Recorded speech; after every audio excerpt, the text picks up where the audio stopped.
Hello student, welcome to the Rank Factory channel. From this lecture we are going to discuss about concepts of physics for 11th class and 12th onwards.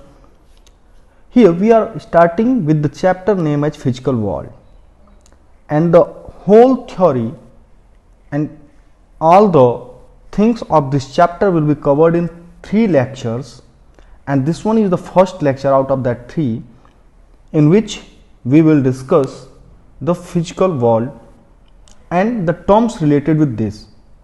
Basically, this chapter, physical world,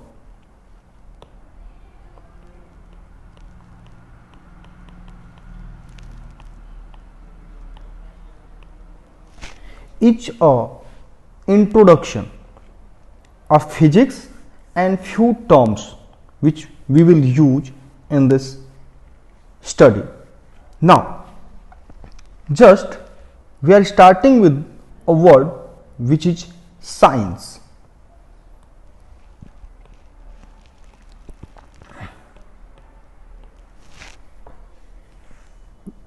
All of you have studied in class 6th, 7th a subject named as science, and after that you have studied that there are 3 parts in science: physics, chemistry and bio. And in physics there are different parts, in chemistry also, like organic, inorganic, physical, and in bio, botany, zoology, in physics, mechanics, and different. So basic thing, what is science? Science क्या है? तो science का ये word जो है वो कहां से आया, अगर इसकी बात करते हैं तो साइंस जो आपका ये वर्ड है ये लिया गया है लैटिन वर्ड से। लैटिन वर्ड जिस है सिंटिया, सिंटिया करके लैटिन वर्ड जो है उसी से लिया गया है साइंस, और इसका मीनिंग जो है टू नो। तो लैटिन वर्ड जो सिंटिया है इसका मतलब होता है चीजों को जानना, वहीं से लैटिन वर्ड से ये लिया गया साइंस। और संस्कृत की अगर बात करें हम लोग, संस्कृत में जो वर्ड इसके लिए है वो है विज्ञान। हिंदी मीडियम के स्टूडेंट जो हैं वो साइंस न पढ़ करके वो क्या पढ़ते हैं, विज्ञान पढ़ते हैं, क्योंकि हिंदी में हम क्या बोलते हैं, इसको विज्ञान बोलते हैं।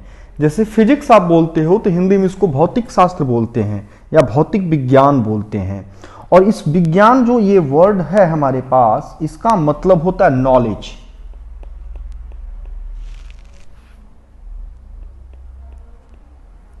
इसका मतलब है नॉलेज।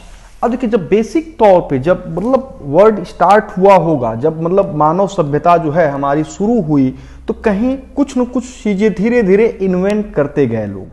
ठीक है, ऐसा तो है नहीं कि सडनली सबको नॉलेज मिल गया, एक रात में ही सारे परिवर्तन नहीं हुए। ये सारी चीजें जो आज हम लोग देख रहे हैं, जो हमारे अराउंड है, चाहे वो गाड़ी हो, चाहे एक छोटा सा माचिस ही क्यों ना हो, ये सभी चीजें डेवलप होने में एक टाइम लगा हुआ है। तो हर एक पर्टिकुलर थिंग्स के जो एडवांसमेंट होती गई है वो एक समय के साथ होता गया है। तो उसके बारे में कंप्लीट नॉलेज को इकट्ठा करके रखना बहुत जरूरी होता है, क्योंकि आने वाले फ्यूचर को भी उन चीजों को हम क्या करें, ट्रांसफर कर सकें। तो साइंस जो है, अगर इसको कंप्लीटली डिफाइन किया जाए कि साइंस क्या है, तो हम इसको बोल सकते हैं कि science is a systematic, science is a systematic knowledge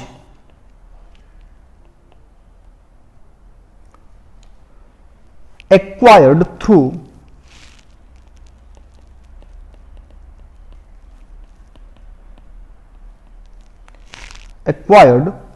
observation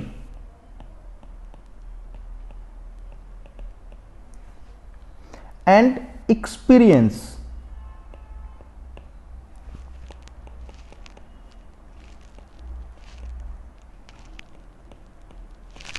मतलब साइंस जो है इसकी बात कर रहे हैं हम लोग, तो एक सिस्टमेटिक नॉलेज है जिसको हमने एक बार कहां से किया, ऑब्जर्वेशन और एक्सपीरियंस से, aimed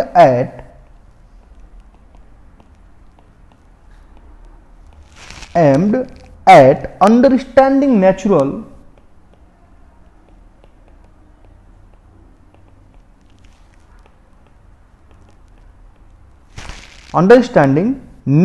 phenomena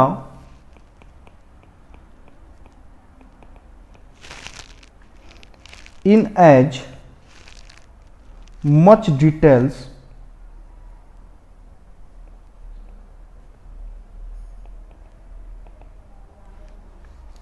as possible।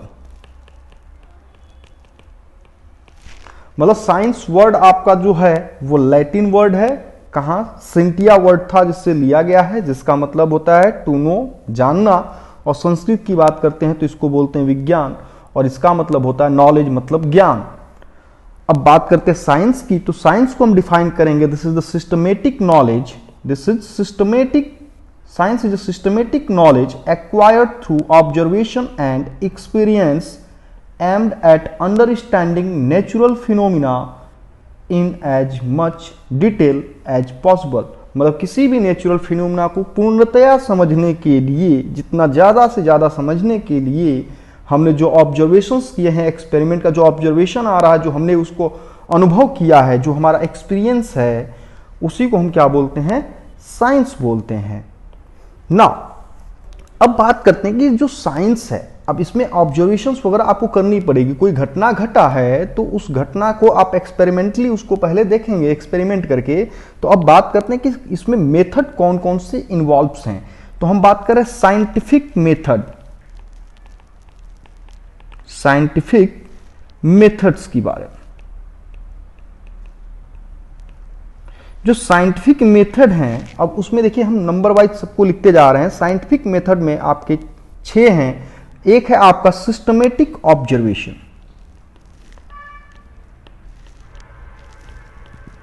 Systematic observations. उसके बाद नेक्स्ट है कंट्रोल्ड एक्सपेरिमेंट,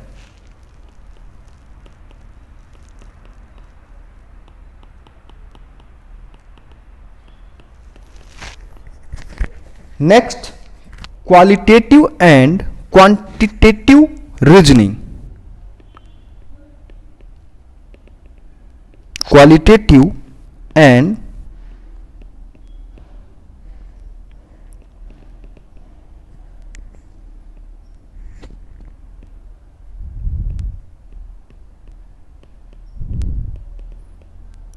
क्वांटिटेटिव रीजनिंग। इसके बाद अगला नंबर है मैथमेटिकल मॉडलिंग,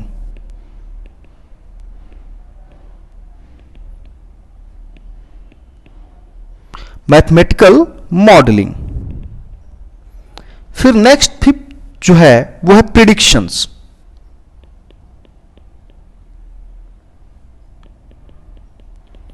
प्रिडिक्शन हो गया। और 6th नंबर जो है वो है वेरिफिकेशन, या फिर बोल सकते हैं वेरिफिकेशन और फॉल्सिफिकेशन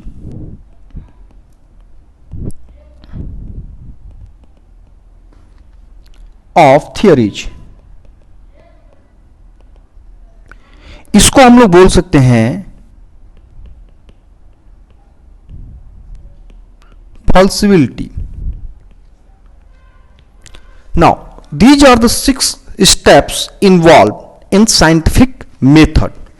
तो बात करते हैं कि जो हमारे पास अब जो सिस्टमेटिक ऑब्जर्वेशन है ये क्या है। तो सिस्टमेटिक ऑब्जर्वेशन जो आपका है, सिस्टमेटिक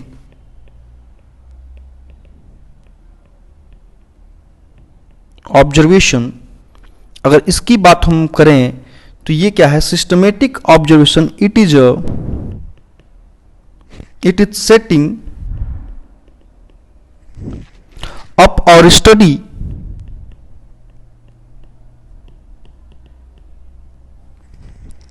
so that we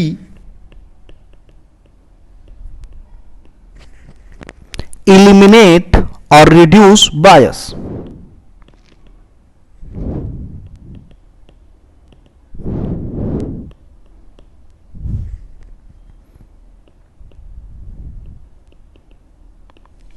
देखिए सिस्टमेटिक ऑब्जर्वेशन जो आपका है, ये एक तरीके से अपने स्टडी को इस तरीके से सेट करना है जिससे हम क्या करें, जो अब बायस है उसको हम क्या कर सके, रिमूव कर सकें, या फिर रिमूव न कर सके फिर भी तो उसको बहुत ही कम कर सके।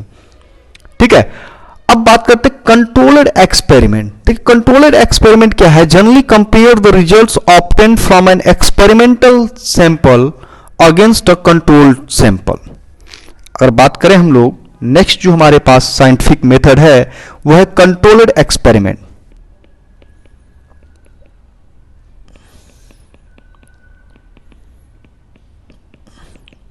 अगर इसकी हम लोग बात करते हैं तो it generally compares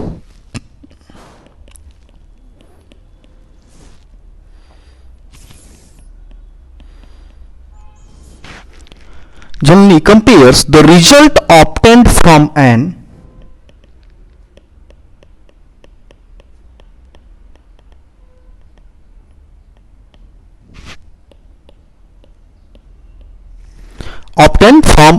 experimental sample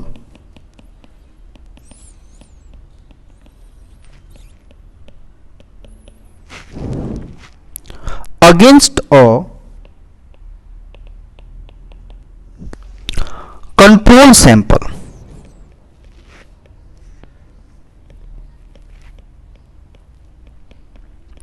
तो ये हो गया आपका कंट्रोल्ड एक्सपेरिमेंट। नेक्स्ट है अब qualitative and quantitative reasoning.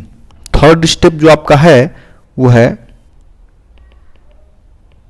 Qualitative and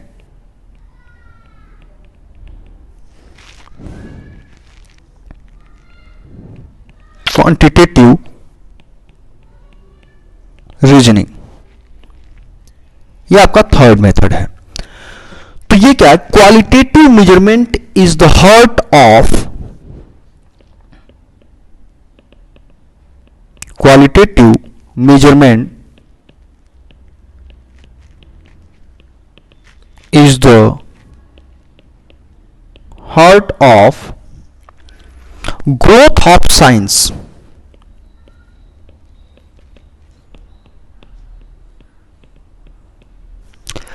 as law of nature, as law of nature, as law of nature expressible in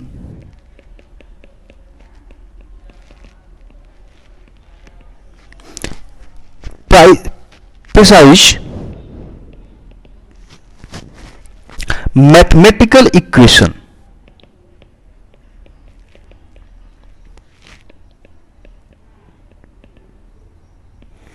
मतलब ये है कि ये जो हमारा साइंटिफिक मेथड है इसके तहत हम नेचर का जो लॉ है उसको बहुत ही अच्छे से, सुगमता से और बहुत ही एक्यूरेसी के साथ हम मैथमेटिकल इक्वेशन के फॉर्म में मतलब लोगों को हम बता सके, ये वो मेथड है।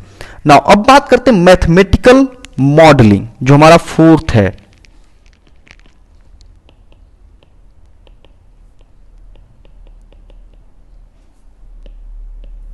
Mathematical modelling,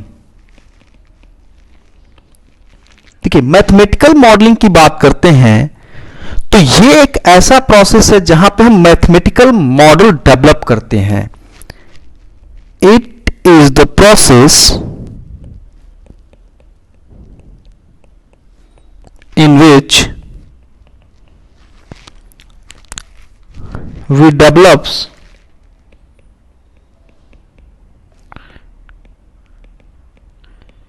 mathematical model to explain the natural phenomena। now next step हमारे पास है prediction।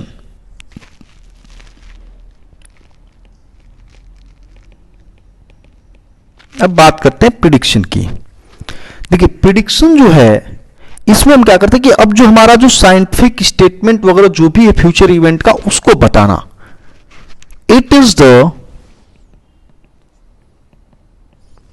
It is the scientific statement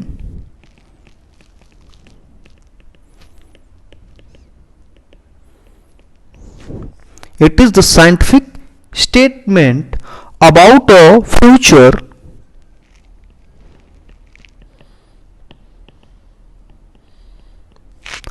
future event. मतलब मैथमेटिकल मॉडलिंग वगैरह सब कुछ करने के बाद हम लोगों को ये बताते हैं कि हाँ इस तरीके से होने पे आगे ऐसा होगा। तो ये हमारे साइंटिफिक थ्योरी के ऊपर जो है वो बेस्ड होता है। तो हम यहां पे लिख सकते हैं कि इट इज बेस्ड ऑन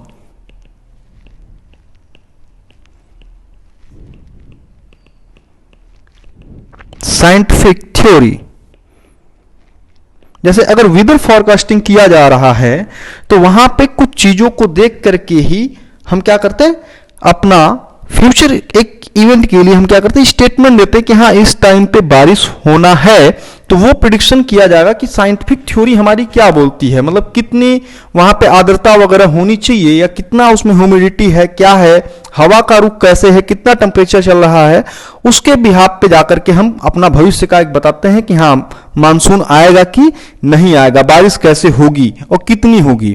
तो ये एक तरीके का हमारा क्या है, प्रिडिक्शन है। अब बात करते हैं फाल्सिफिबिलिटी की, मतलब फाल्सिफिकेशन या वेरिफिकेशन की बात करते हैं कि जो हमने थ्योरी बनाई उसका वेरिफिकेशन की हम बात करते हैं। तो ये हमारा क्या, रिपुटेबिलिटी ऑफ एन असर्शन, मतलब हाइपोथेसिस और theory is the logical possibility that can be contradicted by an observation और the outcome of the physical experiment. ठीक है, बात करते हैं हम लोग हाइपोथेसिस की। नेक्स्ट हमारे पास पॉइंट जो है वो है hypothesis.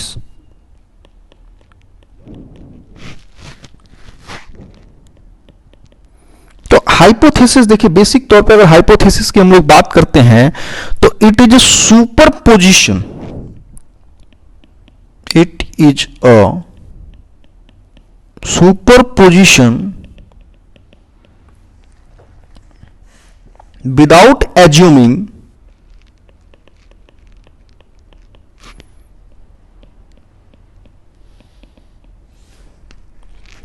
that it is true। मतलब एक तरीके से हम लोग एज्यूम मतलब करके चीजों को बता देते हैं, लेकिन इतना हम श्योर नहीं होते कि हाँ यही चीज करेक्ट है। वो एक तरीके से हमारा हाइपोथेसिस है। जैसे न्यूटन ने जब पहली बार एप्पल को गिरते हुए देखा था तो न्यूटन ने अपने कुछ एजम्पशंस बनाए, उस एजम्पशंस को लेकर के आगे काम करना शुरू किया। तो न्यूटन अपने जो एजम्पशन बनाए उसको ये मान के चले थे कि हाँ ऐसा ऐसा हो सकता है, लेकिन वही सही होगा ऐसी बात नहीं थी। तो ये एक तरीके से हमारा हाइपोथेसिस हुआ। नेक्स्ट बात करते हैं अब मॉडल। ठीक है, मॉडल जो है अगर इसको हम डिफाइन करें तो ये हमारे पास मॉडल क्या है, अ थ्योरी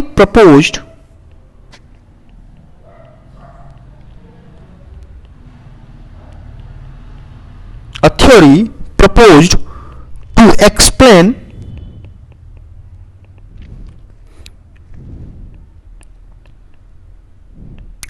observed phenomena।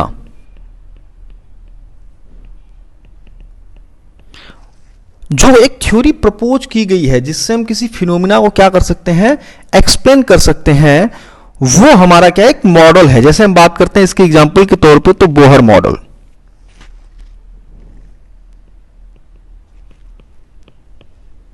ये क्या करता है बोहर मॉडल, जो हाइड्रोजन का जो है उसके मतलब की फिनोमिना को क्या करता है, वो एक्सप्लेन करता है हाइड्रोजन एटम के।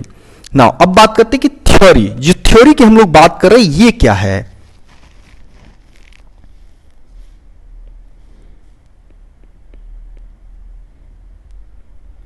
देखिए आप जो फिजिक्स पढ़ रहे हैं इसमें बोर्ड एग्जामिनेशन होता है, ठीक है, और वो एग्जाम दो तरीके का होता है। इसे एक को बोलते हैं प्रैक्टिकल और एक बोलते हैं थ्योरेटिकल एग्जाम। थ्योरेटिकल एग्जामिनेशन आप जब जाते हैं सेंटर पे जो रिटन पेपर देते हैं वो थ्योरेटिकल हो गया, और एक आपके स्कूल में ही एक्सपेरिमेंटल बेस्ड एग्जामिनेशन कंडक्ट किया जाता है जिसको हम लोग बोलते हैं प्रैक्टिकल्स। ठीक है, तो अब जो थ्योरी है आप जो ये पढ़ रहे हैं एक तरीके से थ्योरी है, इसको जाकर के लैब में आप प्रैक्टिकली इंप्लीमेंट करते हैं। तो यहां पर हम लोग बात करते हैं थ्योरी क्या है। तो ये हमारे एक तरीके का क्या है, जनरली मैथमेटिकल फ्रेमवर्क है। मतलब ये फिजिक्स की अगर बात करें तो जो हमारे पास एक मैथमेटिकल फ्रेमवर्क जो है,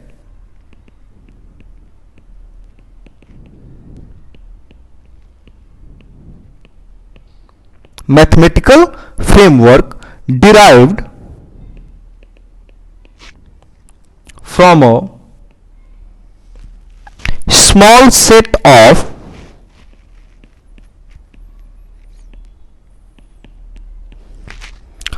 postulates,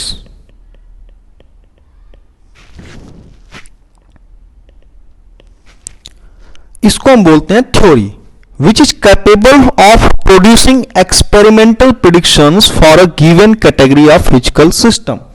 मतलब ये एक सेट ऑफ पोस्टुलेट्स है जिससे हम क्या कर सकते हैं कि एक्सपेरिमेंटल जो प्रिडिक्शंस हैं किसी गिवन कैटेगरी के लिए वो उसको बता सके पूरा कंप्लीटली। ठीक है, अब बात करते हैं हम लोग एक्सियम।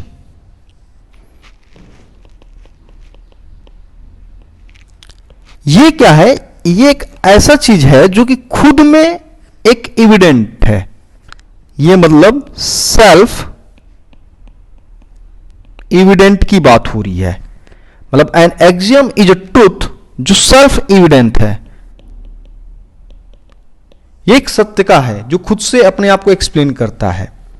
ठीक है, अब इसको बोल सकते हैं this is a preposition that is not and can not be proven. मतलब ये एक ऐसी चीज है जिसको हम लोग प्रूव नहीं कर सकते, कैन नॉट बी प्रूवन। बस लोगों को दिखा सकते हैं कि हाँ ये चीज ऐसा हो रहा है तो ये है। मतलब एक्सपेरिमेंटली इन चीजों को लेकर के आप प्रूव करें, मतलब आप मैथमेटिकल मॉडलिंग वगैरह करके मैथमेटिक्स लगा के, तो ऐसी चीजें पॉसिबल नहीं है। ठीक, अब बात करते हैं आगे हम लोग कि इसके बाद जो है फिजिक्स में, फिजिक्स का वर्ड कहां से आया। हमने अभी जो बात किया ये साइंस था और साइंस के साइंटिफिक मेथड की इन्वॉल्वमेंट से। नाउ नेक्स्ट जो हमारे पास है वो है फिजिक्स के रिगार्डिंग कि फिजिक्स क्या है और इसके अब आगे के टर्म्स कैसे रिलेट करेंगे एक दूसरे को। देखिए, जब फिजिक्स की बात करते हैं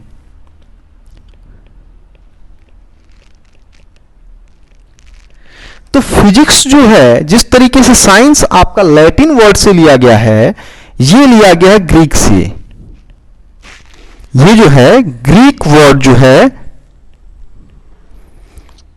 वो है फ्यूसिस।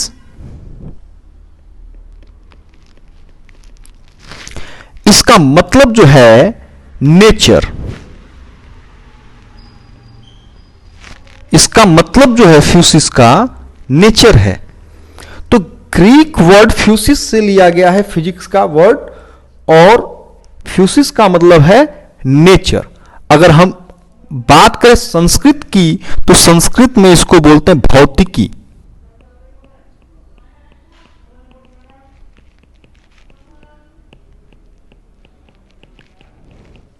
मतलब भौतिकी करके जो संस्कृत का वर्ड है उससे हमने भौतिक शास्त्र इसको बना रखा है। अब ये जो है physics, this is the branch of science. Physics, देखिए साइंस एक वाइड रेंज है। सारी चीजों के बारे में अगर आप पढ़ते जा रहे हैं धीरे धीरे तो वो एक पूरा लार्ज कंप्लीटली आप साइंस इन्वॉल्व है उसमें। लेकिन उसमें से कुछ रीजन फिजिक्स के अंदर है, कुछ चीजें उसमें से केमिस्ट्री में आती हैं, कुछ चीजें जो आती हैं वो आपका क्या है बायो में आते हैं। लेकिन फिजिक्स किसको बोलेंगे कंप्लीटली, तो फिजिक्स जो है the branch of science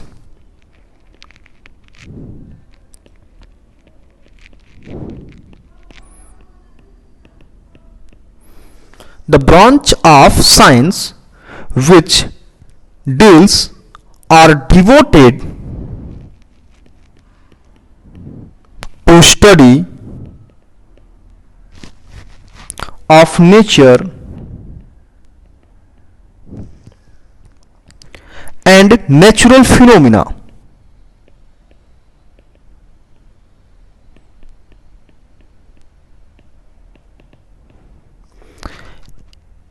Is known as physics।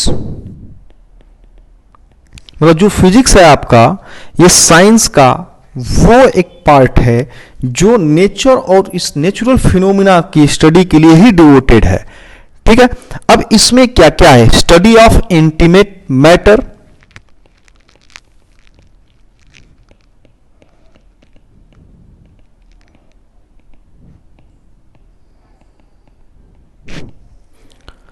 Energy and radiation. तो ये आपका एक तरीके से फिजिक्स की बात हुई। ठीक है, अब बात करते हैं कि जो मेन फिजिक्स के थ्रस्ट मतलब जो इसको ड्राइव करने वाली चीजें हैं वो कौन कौन सी हैं। तो थ्रस्ट जो फिजिक्स में है वो दो हैं। थ्रस्ट ऑफ फिजिक्स की अगर बात करें तो पहला आपके पास है वर्ड, वो है यूनिफिकेशन।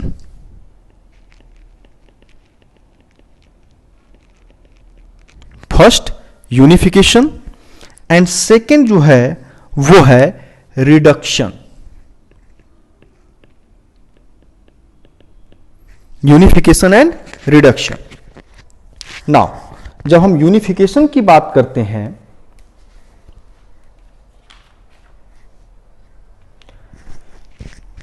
यूनिफिकेशन जो है, अगर इसको हम एक्सप्लेन करें तो यूनिफिकेशन क्या? Explaining diverse physical phenomena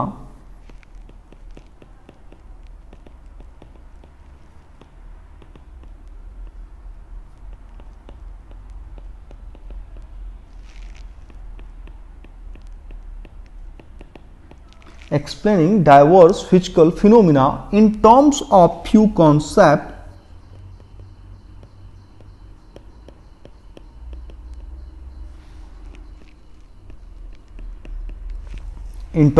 concepts and law। तो किसी भी फिनोमिना को हम क्या करते हैं? कुछ कॉन्सेप्ट और कुछ लॉ के तहत अगर डिफाइन करते हैं तो उसको बोलते हैं यूनिफिकेशन। और बात करते हैं रिडक्शन की, तो रिडक्शन जो है driving the properties of a bigger, driving the properties of bigger more complex system from the properties and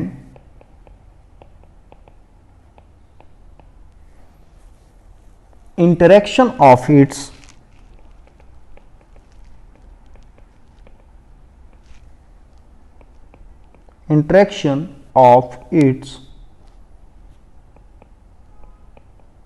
constituents simpler parts।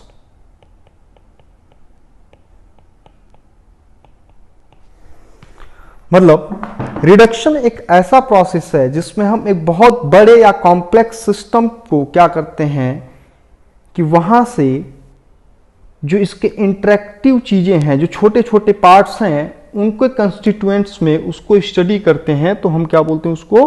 Reduction. तो ये जो है थ्रस्ट ऑफ फिजिक्स की बात हुई। अब मान लीजिए आपसे पूछा जाए कि what are the interconnected steps of scientific method, मतलब साइंटिफिक मेथड का इंटरकनेक्टेड मतलब जो आपका स्टेप है वो क्या है, तो आपको ऑर्डर याद रखना है। ऑर्डर क्या क्या था हमारे पास? 6 चीजों का ऑर्डर था। सिस्टमेटिक ऑब्जर्वेशन पहले नंबर पे, फिर कंट्रोल्ड एक्सपेरिमेंट करेंगे, फिर क्वालिटेटिव एंड क्वांटिटेटिव रीजनिंग की बात करेंगे, फिर उसके बाद जो आपका आउटकम आया फिर उसके मैथमेटिकल मॉडलिंग करेंगे। मैथमेटिकल मॉडलिंग के बाद हम प्रिडिक्शंस को करेंगे और प्रिडिक्शंस के बाद फिर हमारे पास क्या होगा? नेक्स्ट वेरिफिकेशन करके फिर थ्योरी वगैरह को अपना प्रतिपादित करेंगे, मतलब थ्योरी वगैरह बनाएंगे अपना। तो ये एक तरीके से आपका साइंटिफिक मेथड में इन्वॉल्वमेंट जो आपका है, जो स्टेप्स का इन्वॉल्वमेंट है, ये फर्स्ट से लेकर के 6 तक का एज इट इज दिया गया है, इसको आपको याद रखना है। पहले आपको साइंटिफिक ऑब्जर्वेशन करनी है, मतलब किसी घटना को अगर आपको एक्सप्लेन करना है, नेचुरल फिनोमेना को, तो आप क्या करेंगे, पहले उस घटना को देखेंगे। तो this is the systematic observation. फिर वैसा एक मॉडल आप खुद बनाएंगे एक्सपेरिमेंट करने के लिए। तो एक कंट्रोल्ड एक्सपेरिमेंट आप करना शुरू करेंगे। फिर उस एक्सपेरिमेंट को कंडक्ट करने के दौरान अपना लॉजिक्स लगाएंगे कि हाँ ये चीज हो रही है, ये हमें ऐसा करना चाहिए। तो वो आपका क्वालिटेटिव एंड क्वांटिटेटिव रीजनिंग वहां पे इन्वॉल्वमेंट हुआ। उसको होने के बाद फिर आप मैथमेटिकली उसको फॉर्मुलेट करेंगे कि हाँ मैथमेटिकल टर्म में इसको ऐसे एक्सप्लेन किया जा सकता है। जब मैथमेटिकल टर्म्स बना लेंगे फिर प्रिडिक्शंस करेंगे कि अब आगे अगर ऐसा हुआ तो इसमें ऐसी घटना घटेगी, और जब ऐसा होता है फिर आप एक अपना थ्योरी प्रतिपादित करते हैं और उसकी सत्यता की जांच करते हैं। तो this is the interconnected steps in scientific method. अगर आपसे कोई प्रश्न पूछ देता है कि व्हाट इज फिजिक्स, तो आपका सीधा सा आप बताइए कि this is the branch of science which is devoted to study of nature and the natural phenomena. It deals with the study of inanimate matter and energy and radiations. अब बात करें हम लोग कि what are the suggested basic steps that scientist follow, मतलब कौन कौन से चीजों को साइंटिस्ट क्या करते हैं, फॉलो करते हैं। जैसे हाइपोथेसिस, एक्सपेरिमेंट, ये सारी चीजें वो कंडक्ट करते हैं। नाउ क्या हम सभी चीजों को प्रूव कर सकते हैं फिजिक्स में?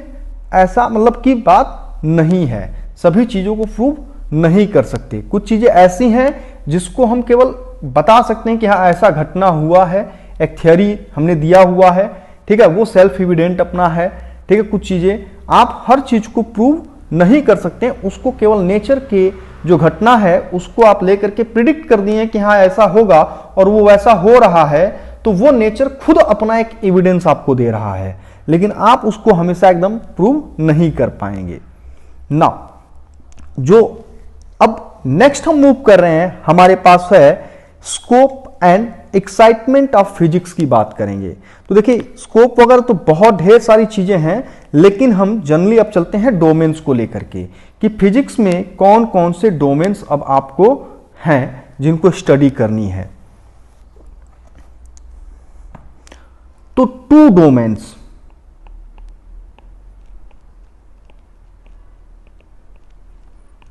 In physics. अब 2 डोमेन में सबसे पहला आपका जो है वो है मैक्रोस्कोपिक डोमेन।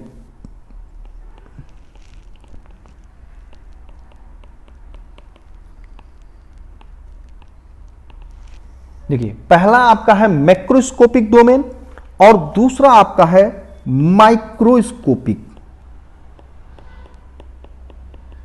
डोमेन। ये 2 डोमेन है फिजिक्स के, जो एक तो मैक्रोस्कोपिक और एक माइक्रोस्कोपिक है। देखिए अब इसमें जो आपका मैक्रोस्कोपिक फिजिक्स जो है, इसमें जो आप डील करते हैं ये आपका क्लासिकल फिजिक्स जैसे है। आपका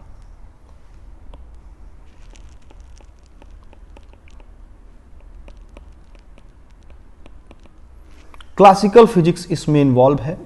अब इसमें जो पार्टिकल का जो साइज होगा, वो पार्टिकल साइज आपका 10⁻⁻⁶ मीटर से ज्यादा होना चाहिए। मतलब 1 माइक्रोमीटर से ज्यादा ऑब्जेक्ट का साइज लेके हम लोग चल रहे हैं, ठीक है।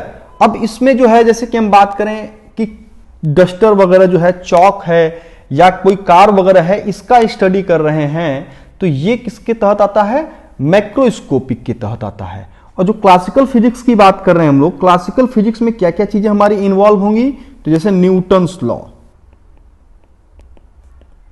न्यूटन का आपने नाम बहुत सुना हुआ है, न्यूटन्स लॉ जो है वो क्लासिकल फिजिक्स में आता है आपका। ऐसे ही अगर मैं बात करूं कि नेक्स्ट क्या है, तो जो लॉ ऑफ थर्मोडायनेमिक्स जो है,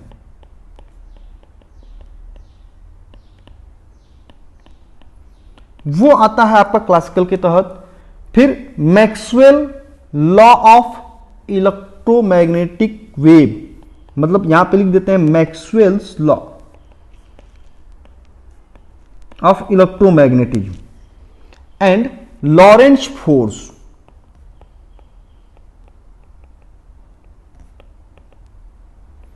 ये सब आपके क्लासिकल फिजिक्स में है और ये आपका मैक्रोस्कोपिक में आता है। लेकिन जब आप किसी ऐसे ऑब्जेक्ट की स्टडी कर रहे हैं जिसका साइज 10⁻⁻⁶ मीटर से कम हो जाए, तो वहां पे जो अप्लीकेबल आपका जो डोमेन है फिजिक्स का वो माइक्रोस्कोपिक है। ध्यान देने की बात है, 10⁻⁶ मीटर से ज्यादा हुआ तो वो आपका मैक्रोस्कोपिक है। 10⁻⁶ मीटर से अगर ज्यादा हो गया तो मैक्रोस्कोपिक हुआ। अगर 10⁻⁻⁶ मीटर से कम हो गया तो वो क्या हो गया, माइक्रोस्कोपिक हो गया। मतलब 1 माइक्रोमीटर से ज्यादा होने पे साइज मैक्रोस्कोपिक, 1 माइक्रोमीटर से कम होने पे माइक्रोस्कोपिक होगा। अब इसमें माइक्रोस्कोपिक में जो फिजिक्स हमारे पास है, हम बात करते क्वांटम फिजिक्स। क्वांटम फिजिक्स, ठीक। तो ये जो आपका है माइक्रोस्कोपिक डोमेन, इसमें बहुत ही स्मॉलर चीजों को लेके हम लोग स्टडी करते हैं। लेकिन अब देखिए, कुछ ऐसे पार्टिकल्स होते हैं जो कुछ एक बहुत ज्यादा उसमें साइज नहीं होता। देखिए ये आपका जैसे मॉलिक्यूल्स और एटम्स की बात कर रहा है, मॉलिक्यूल्स एंड एटम्स की बात हो रही इसमें, और यहां पे कुछ 1000 मॉलिक्यूल्स या एटम की बात हो रही है। देखिए 10⁻⁶ मीटर पे जाएंगे तो हो सकता है आपके पास 8-10 हजार मॉलिक्यूल या एटम एक साथ इकट्ठे रखे गए हैं और उनको लेकर के एक ऑब्जेक्ट बनाया गया। लेकिन माइक्रोस्कोपिक में इंडिविजुअल मॉलिक्यूल या एटम्स को कंसीडर कर रहे हैं हम लोग। लेकिन अब सोचिए 5, 6, 7, 8 होंगे तो क्या होगा, तो वहां पे एक नए डोमेन की बात होती है जिसको बोलते हैं मीसोस्कोपिक। इस डोमेन में few 10 to hundreds of atoms or molecules की इन्वॉल्वमेंट लेते हैं हम लोग। मतलब आपका जो माइक्रोस्कोपिक रहा है, माइक्रोस्कोपिक में साइज जो होना चाहिए 10⁻⁻⁶ मीटर, मतलब 1 माइक्रोमीटर से ज्यादा होना चाहिए। माइक्रो में आपका 1 माइक्रोमीटर से कम होना चाहिए। मीसो में जो है 100, कुछ 10, 15, 20, 50 से लेकर के कुछ 100 तक का, मतलब 100-200 तक का केवल एटम या मॉलिक्यूल्स की बात हो रही हो। तो ये हमारे पास जो है एक तरीके से वो डोमेन रहा किसका, फिजिक्स का। नाउ अब इसमें हम लोग बात करते हैं कि रेंज जो है स्टडी, रेंज कहां तक की स्टडी हम लोग करेंगे। तो रेंजेस की बात करते हैं यहां पे हम लोग, तो range of study in physics की बात करते हैं। Range of study in physics,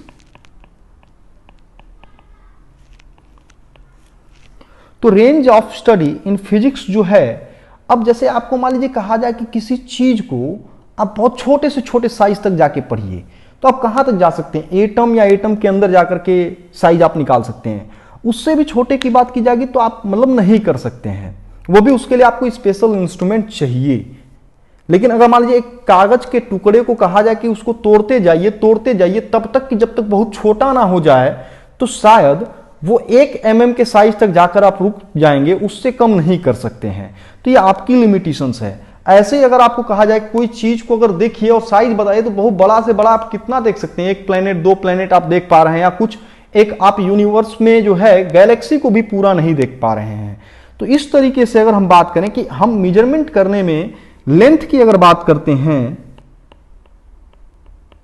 तो लेंथ का जो ऑर्डर ऑफ मेजरमेंट है वो देखिए 10⁻⁻15 मीटर से लेकर के